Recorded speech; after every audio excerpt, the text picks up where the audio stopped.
मानता हूँ मैंने गलत किया, तो क्या माफी मांगने से काम चल जाएगा? देखिए, मैं फिर कह रहा हूँ, जांच होनी चाहिए, अगर दोषी पाए जाते हैं तो कार्रवाई होनी चाहिए। यह अच्छा है कि उन्होंने बड़ा हृदय दिखाते हुए अपनी बात स्वीकार करी। दूसरे लोग तो स्वीकार भी नहीं कर रहे। कम से कम कुंजवाल जी कांग्रेसी होने के नाते इतना बड़ा दिल तो है, खुलकर उन्होंने कहा मैंने अपने बेटे और बहू को नौकरी पे लगा और मैंने गलती की है। ये उन्होंने स्वीकार किया, ये उनका बड़प्पन है। आज तो ऐसे नेता भी नहीं है, चोरी भी कर रहे और सीना चोरी भी कर रहे, बताने को तैयार नहीं हो। तो लिस्ट जब जारी हुई तब पता चला कितने बागड़ मिल रहे हैं इस राज्य में।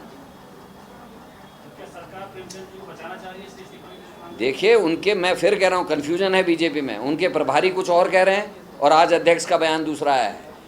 लाल किले की प्राचीर से घोषणा करने वाले प्रधानमंत्री को तय करना है, जिन्होंने कहा रेवड़ी कल्चर बंद होगा, जिन्होंने कहा कि परिवारवाद नहीं चलेगा।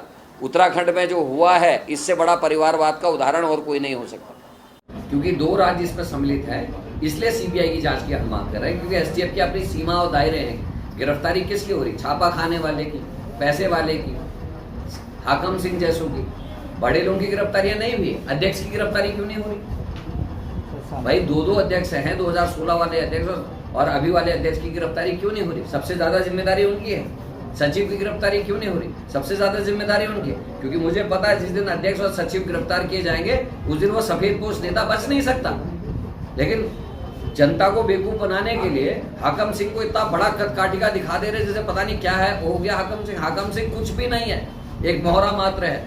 उस मोहरे को चलाने वाला वजीर जब तक पकड़ में नहीं आएगा तब तक हम इस बात को सही नहीं मान सकते। और जो दूसरी बात आप, मैं उदाहरण देना चाहता हूँ। एक आरबीएस रावत जी का परसों बयान छपा है अखबार में। उन्होंने कहा साहब मेरे रहते हुए टैंपरिंग नहीं हुई थी, मेरे जाने के बाद इसमें कुछ बदलाव हुआ है। उसमें आदरणीय प्रकाश पंत जी का जो बयान हाउस में है, मेरे प्रश्न पे जो मैंने 2017-18 में पूछा था, वो स्पष्ट करता है।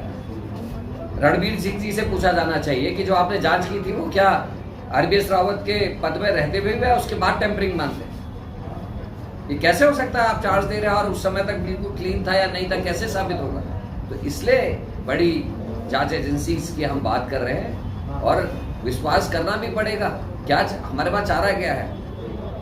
चारा कुछ नहीं है। हम यही तो कहेंगे जांच करिए और दोषियों को गिरफ्तार करिए। और इसलिए हम हाई कोर्ट के जज के पास सारे प्रपत्र जमा करने की बात कर रहे हैं, वो इसीलिए कर रहे हैं कि सीबीआई भी अगर कहीं किसी के इशारे पे तोता बन के काम करेगी तो वो नहीं कर रहा है।